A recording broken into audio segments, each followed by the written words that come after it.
여러분 안녕하십니까? 9988 건강하게 삽시다. 이 살리는 치과 의사들 진행의 오혜선입니다.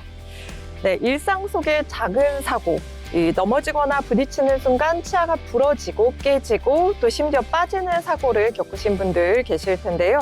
이럴 때 대부분 자연 치아를 살리긴 힘들 것 같다. 혹은 이제 임플란트밖에 안 남았다라고 생각하시는 분들 많으실 텐데요. 하지만 오늘 이 시간에는 빠른 응급 대처와 올바른 치료만 이루어진다면 자연 치아를 충분히 보존할 수 있다는 사실 알려드리도록 하겠습니다. 네, 오늘 주제는 치아 외상, 응급 상황에서도 살릴 수 있다. 네, 오늘 자연 치아를 끝까지 살리는 치료에 대해 함께 이야기 나눠보겠습니다. 오늘 도움 말씀 주실 치아 보존 치료를 중심으로 하고 계신 이영환 원장님 모셨습니다. 안녕하세요. 네, 원장님, 우리 먼저 시청자분들을 위해서 치아 외상이란 어떤 상태를 말하는 건지 설명 부탁드릴게요. 네, 쉽게 비유하자면 치아에 일어난 교통사고라고 보시면 됩니다. 보통 우리가 치과에 가는 이유는 충치나 잇몸병 같이 세균에 의해서 발생하는 질병들 때문에 치과에 내원하게 됩니다. 이럴 때는 되게 급한 경우는 많이 없고요.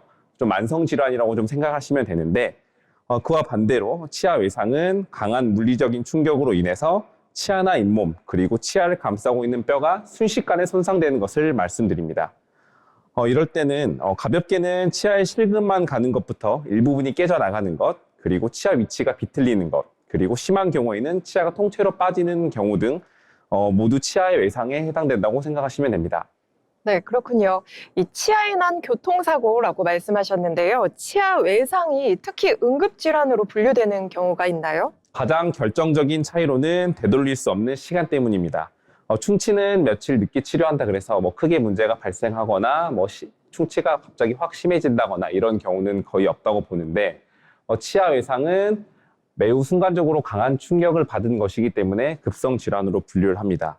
특히 치아 뿌리 표면에는 치주인대라는 성분들이 있습니다. 이 치주인대는 밖으로 나오는 순간, 즉 공기에 노출되는 순간 상합니다. 이 치주인대가 얼마나 잘 보존되냐에 따라서 치아를 살릴 수 있느냐 없느냐가 많이 갈리는데요. 이 치주인대를 잘 보존해서 치아의 원래 위치에 잘 끼워준다면 성공률이 확 올라갈 수 있습니다. 그런 측면에서 외상은 급성 질환으로 분류하고 있습니다. 그렇군요. 이 충치는 만성 질환이지만 이 치아 외상은 골든타임을 다투는 응급질환이다. 이렇게 정리해 주셨는데요. 자, 그렇다면 치아 외상은 어떤 상황에서 가장 많이 발생하나요?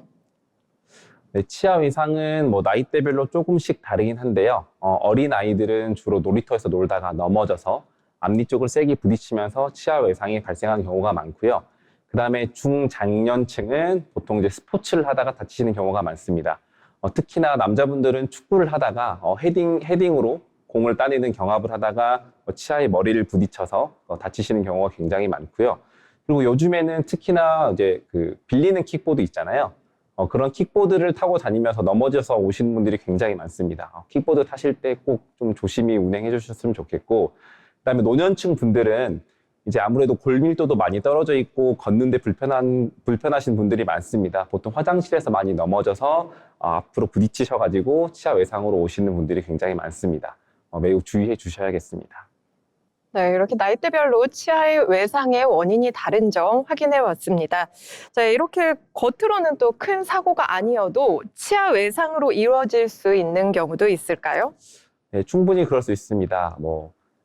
예를 들어 딱딱한 오돌뼈 같은 걸 씹으시다가 치아에 충격이 확 가해져서 순간적으로 아프신 경우가 있는데 이렇게 좀 순간적으로 아팠는데 좀 있다 보면 좀 괜찮아지는 경우들이 있습니다. 근데 좀 괜찮아졌다고 그냥 방치하지 마시고 좀 아팠던 그런 순간적인 많은 힘이 가해진 것 같으면 치과에 내원하셔서 꼭 주기적으로 내원하셔가지고 상태를 좀 체크를 받으셔야 됩니다.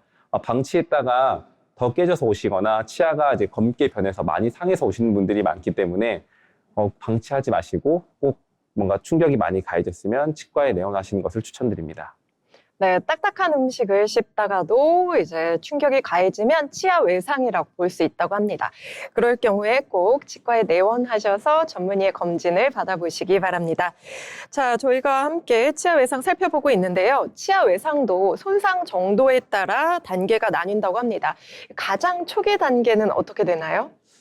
네, 치아의 외상에서 가장 초기 단계는 전문용어로 치아 진탕이라고 합니다. 뇌진탕처럼 치아도 뇌진탕을 겪는다고 생각하시면 되는데요. 눈으로 보기에는 뭐 치아가 깨지거나 어떤 변화가 있어 보이지 않아서 괜찮다고 생각을 하시는데, 근데 속은 아닐 수 있습니다. 보통 치아를 잡고 있는 치주 인대가 충격을 받은 상태는 치아는 멀쩡해 보이지만 건드리면 예민하고 씹을 때 시큰거리는 증상들이 좀 나타납니다. 쉽게 말해서 치아가 타박상을 입었다고 생각하시면 되는데요. 예를 들어 피부 같은데 세게 뭐 타박상을 입으면 이렇게 멍이 들잖아요. 치아도 좀 멍이 들었다 생각하시면 이해가 좀 편하실 것 같습니다. 그래서 이런 경우에는 당분간은 딱딱한 음식을 그쪽으로 씹는 걸 좀 금지하시고 좀 지켜보시고 좀 나아진 느낌이 없으면 바로 치과에 내원하셔서 진단을 받아보시는 것이 좋습니다. 네, 치아 진탕이라는 말도 있군요. 처음 들었습니다. 네, 이렇게 치아에 금이 가거나 일부가 깨졌을 때 통증이 없는 경우도 있잖아요. 그럴 때도 치과에 꼭 가야 할까요? 네, 통증이 없다는 것은 일단은 신경이 노출되지 않았다는 가능성이 높습니다. 그래서 일단은 좀 다행이라고 볼 수 있지만 치료는 반드시 필요합니다.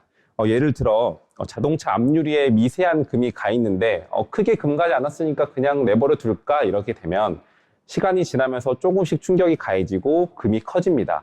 그러면 이제 걷잡을 수 없이 큰일이 발생하겠죠. 그런 것 때문에 치아가 좀 깨졌더라도 방치하지 마시고 치과에 내원하셔서 정확한 진단을 받아보시는 게 좋습니다. 치아가 신경이 노출되지 않은 치아가 깨졌는 상태에는 저렇게 레진 수복만으로 이제 커버가 가능하고요.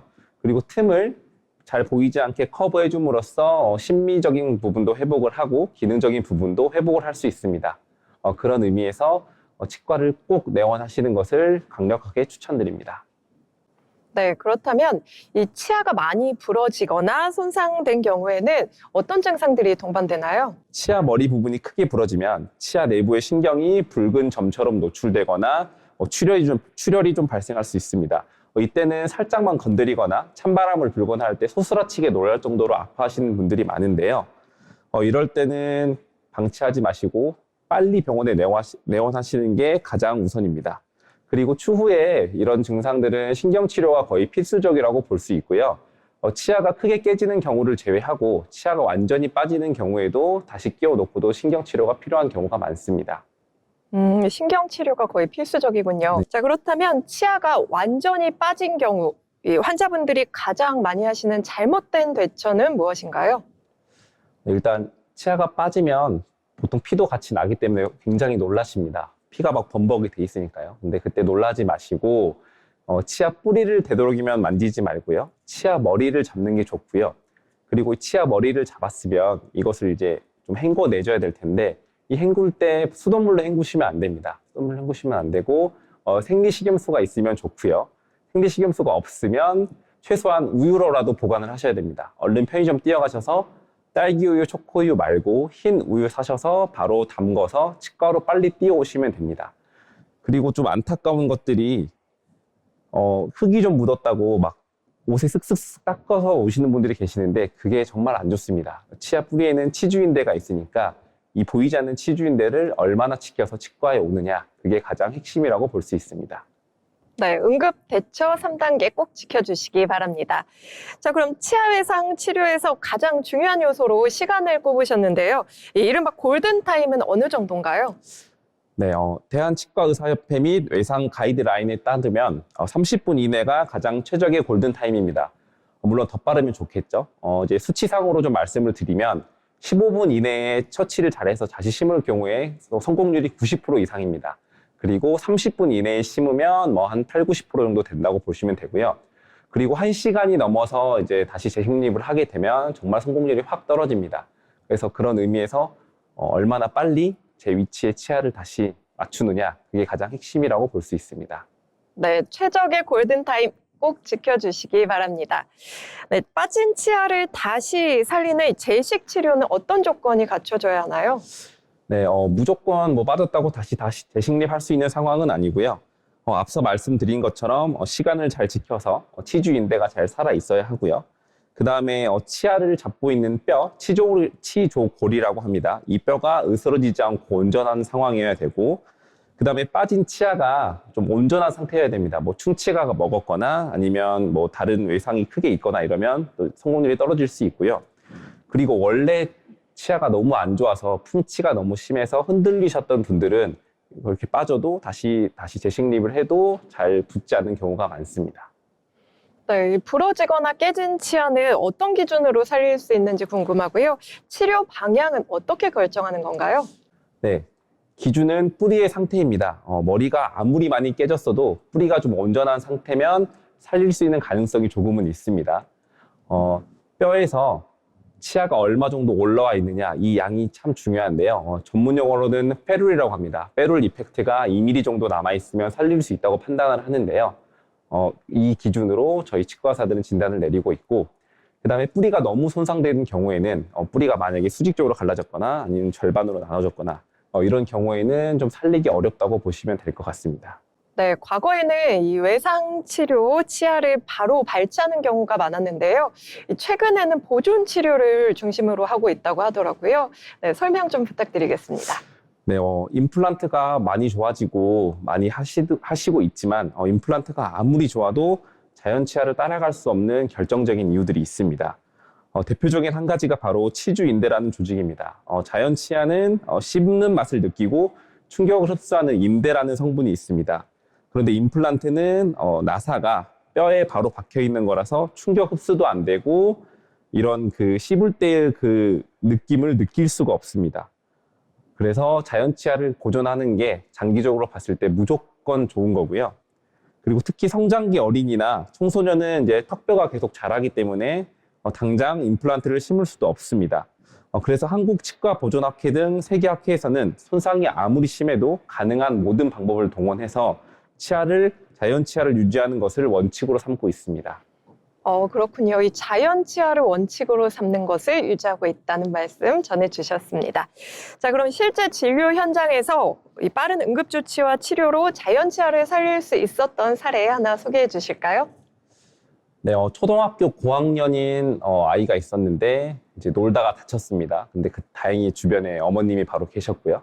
어머님이 이 정보를 알고 계셔서 통째로 빠진 치아를 얼른 편의점 가서 우유를 사셔가지고 담궈서 치과에 띄워오셨습니다. 다행히 아이 상태도 괜찮았고요. 치아만 이렇게 빠진 상태였어요. 그래서 응급처치를 이쪽에 하고 그다음에 치아를 깨끗이 생리식염수로 해서 다시 재식립을 했습니다. 그리고 계속 팔로우업 체크를 했는데요. 결국에는 신경치료를 하긴 했지만 치아를 뽑지 않고 잘 살려서 쓰고 있고 지금 뭐 고기도 잘 씹고 뭐 전혀 불편감 없이 생활하고 있습니다. 그래서 이런 치아가 빠졌을 때 얼마나 응급처치를 잘 하느냐, 얼마나 빨리 치과에 내원하느냐에 따라서 성공률이 달라질 수 있습니다. 네, 그렇군요. 저 근데 궁금한 게 네. 우유에 보존하라고 하셨잖아요. 네네. 왜 우유인가요? 일단 생리식염수가 가장 좋습니다. 이제 사람 신체 농도에 맞춰져 있으니까. 근데 우유가 좋은 이유가 삼투압이 크게 지장을 주지 않습니다. 그래서 세포가 죽지 않도록 좀 유지가 되고요. 그리고 약간의 영양분들도 좀 들어있어서 영양분을 좀 공급하는 효과도 좀 있습니다. 그리고 이제 만약에 우유도 안 된다, 그 다음에 생리식염수도 없다, 그러면 최후의 방법은 그냥 입안에 넣어서 오시는 겁니다. 혀 밑에 치아 그냥 뭐 수돗물로 씻지 마시고요. 좀 지저분할지라도 그냥 입안에 넣고 바로 치과 뛰어오시는 게 가장 좋은 방법입니다. 그런 방법이 있었군요. 네, 세 가지 방법 꼭 기억해 두겠습니다. 자, 그럼 반대로 치료 시기를 놓쳐서 살리지 못한 안타까운 사례 좀 살펴볼까요? 치아가 빠지신 성인분이었는데요. 치아가 빠졌는데 이제 흙 묻은 걸 털어낸다고 수돗물로 씻고 바지로 이제 문질러서 닦아버리시고 그 다음에 휴지로 싸셔서 오셨습니다. 그리고 바로 오시지도 못하시고 3시간 뒤쯤에 치과를 내원하셨는데요. 일단 치아는 육안으로 봤을 때는 크게 뭐 문제는 없었지만 이미 치주인대는 많이 상해 있었습니다. 그래서 최대한 이제 저희도 살려보려고 다시 재식립을 해드렸지만 결국 이제 팔로우업 체크를 하면서 보니까 결국 치아가 치근 흡수가 일어났고 결국 흔들리게 됐고요. 결국 뽑고 발치하시고 임플란트까지 좀 이어졌습니다. 좀 안타까운 사례들이 좀 있었습니다. 골든타임과 이 보관 방법의 중요성을 놓친 안타까운 사례 말씀 들어봤습니다. 자, 그렇다면 우리 사례 사진을 보면서 또 이야기를 나눠볼까요? 네, 보시면 이제 앞니가 넘어져서 깨지신 분이었고요. 다행히 뭐 신경이 노출되진 않았고 치아가 많이 상해 보이지만 일단 크게 막 통증을 느끼시진 않은 상태였습니다. 그래서 이런 경우에는 뭐 단순히 레진으로만 할 수도 있지만 생각보다 이제 깨진 범위가 좀 커서 레진으로 수복하기보다는 미니시 솔루션을 통해서 바깥쪽 면을 전체적으로 덮는 식으로 해서 치료를 진행했고요. 하실 때 치아 비율이나 이런 것도 좀 신경이 쓰이셔서 앞니만 하신 게 아니고 양쪽 옆에 치아들까지 같이 좀 진행해서 비율과 색상을 전반적으로 좀 자연스럽게 맞추는 치료를 좀 진행했습니다. 그렇군요. 자, 그럼 다음 사례도 저희가 확인해 보도록 하겠습니다. 네, 이분도 하나만 좀 부러진 케이스시고요. 이분은 다른 치아들은 크게 이상은 없으셨고 저 치아가 좀 많이 깨졌었고요. 이 경우도 마찬가지로 단순히 레진으로 수복하기에는 범위가 너무 커서 미니시 솔루션으로 앞니 2개를 진행해 드렸습니다. 앞니 2개만 진행한 거군요. 네, 그럼 다음 사례 사진으로 만나보겠습니다. 네, 이분도 하나만 깨져서 오셨고요. 이분도 다행인 거는 통증은 크게 느끼시진 않으셨지만 되게 치아가 원래 크기도 마음에 안 들었는데 깨져서 더 보기 싫다는 주소로 내원하셨습니다. 보시면 앞니 2개가 굉장히 크게 느껴지고요. 그 다음에 좀 상대적으로 치아가 균형이 안 맞게 작아 보이는 치아 좀 보입니다. 그래서 앞니를 치료하신 김에 주변까지 같이 미니시 솔루션을 통해서 길이도 다시 좀 정상적으로 맞춰드리고 좀 작아 보이는 외소치도 크기를 좀 맞춰드리는 식으로 진행을 해서 되게 만족하고 쓰고 계십니다. 그렇군요. 지금 보신 사례는 예후가 좋은 사례입니다. 환자분의 증상, 치료 시기, 치료 이후의 관리에 따라 증상이 달라질 수 있다는 점 참고 부탁드립니다. 네, 이렇게 저희가 함께 사례 살펴봤는데요. 이 외상으로 또 손상된 치아를 보존하는 치료 중에 하나로 미니시를 언급해 주셨습니다. 어떤 경우에 적용할 수 있는지 함께 살펴보도록 하겠습니다. 네, 외상 범위가 신경을 건드리지 않을 정도로 범랑질만 깨졌거나 상아질 일부에 국한된 파절일 경우에는 미니시 솔루션이 아주 유용한 방법입니다. 깨진 부위를 단순히 그냥 레진으로만 떼우면 시간이 지나서 변색이 되거나 탈락하기가 쉽습니다. 그렇다고 크라운을 좀 씌우자니 멀쩡한 치아를 너무 많이 삭제하게 되기 때문이죠. 그래서 이때 치아 삭제량을 최소화하면서 깨진 부위를 치아와 가장 유사한 물성의 얇은 미니시로 감싸서 보호를 하고 형태를 복원하는 방식입니다. 자연 치아를 최대한 보존한다는 현대 치의학 철학에 부합하는 치료 방법이고요. 다만 모든 외상 치아에 적용되는 것은 아니고 적응증 판단이 중요합니다. 그리고 이것은 앞니에만 국한되는 것은 아니고 어금니까지 전부 다 가능하다는 점을 말씀드립니다. 네, 그렇다면 이 치아 외상 치료 후에는 환자분들이 어떤 점을 가장 조심해야 할까요? 네, 다친 팔에 기부스를 하면 딱 고정을 시켜놓고 몇 주 기다리시잖아요. 치아도 마찬가지입니다. 치아 외상 치료를 받고 난 후에 최소 2주에서 4주 정도는 좀 사용하지 말아야 되고요. 딱딱한 음식을 씹거나 외상당한 치아로 뭔가를 씹는다는 행위는 굉장히 안 좋을 수 있습니다. 그리고 위생관리를 철저히 해주셔야겠죠. 아무래도 이제 한번 다쳤던 치아니까 세균이 다시 들어가지 않게 위생관리를 철저히 해주시고 가글을 해주시는 게 굉장히 도움이 많이 됩니다. 그리고 치과에 정기적으로 내원하시는 게 가장 중요하다고 볼 수 있겠습니다. 네, 치아 점검, 정기 점검 꼭 받으시기 바랍니다. 저희가 치과 외상, 우리 치료 직후에는 괜찮아 보여도 시간이 지나면 문제가 될 수 있다고 하는데요. 정기 검진이 왜 중요한 건지 설명 부탁드릴게요. 치아 외상은 시한폭탄과 같습니다. 다친 직후에는 신경이 살아있는 것 같아도 3개월, 6개월, 1년이 지나고 나서 갑자기 검어지는 경우가 있습니다. 그리고 몰랐는데 이제 엑스레이를 찍어보니 뿌리 끝에 이제 고름이 크게 잡히는 경우도 많습니다. 이런 것 때문에 치아 외상을 당했다고 방치하지 마시고 뭔가 안 좋은 느낌이 들면 주기적으로 치과에 내원하셔서 엑스레이도 찍어보고 정기적으로 검진을 받아서 이상은 없는지 체크하시는 게 가장 중요합니다. 자, 그렇다면 치아 외상을 예방하기 위해 일상생활에서 실천할 수 있는 방법들에 대해서 설명해 주시죠. 네, 가장 치아 외상을 많이 당하는 케이스가 이제 성인들의 이제 스포츠 중 다치는 경우가 가장 많습니다. 특히 축구 그렇고요. 그다음에 격투 종목으로 취미생활 하시는 분들이 많이 그렇습니다. 그래서 저는 요즘에는 마우스피스를 좀 끼시는 게 어떠냐 좀 추천을 많이 드리고요. 시중에도 마우스피스를 팔지만 치과에서도 이제 치아를 보호할 수 있는 그런 장치들 제작해 드리기도 하니까요. 필요한 경우에는 치과에 내원하시는 것도 좋을 것 같습니다. 그리고 이제 운전할 때 보통 앞좌석은 운전면허를 잘 하시니까 크게 그런 일이 없는데 뒷좌석에 앉아 계신 분들이 이제 급정거할 때 안전벨트 안 매셔가지고 이제 앞에 의자에 이제 부딪히셔가지고 앞니가 깨져서 오시는 분들이 많습니다. 뒷좌석도 까먹지 말고 안전벨트를 꼭 하십시오. 그리고 최근에 이제 공용 킥보드나 공용 자전거를 많이 쓰시는데 특히 겨울철이잖아요. 미끄러져서 넘어지셔서 다치신 분들이 굉장히 많습니다. 그리고 그런 것들의 특성이 이제 앞쪽으로 가기 때문에 뒤로 넘어지지 않습니다. 보통 앞으로 넘어져서 치아가 다치기 때문에 겨울철 운행에 꼭 주의해 주셨으면 좋겠습니다. 네, 자연 치아를 최대한 살리는 치아 외상. 우리 이영환 원장님과 함께 살펴봤습니다.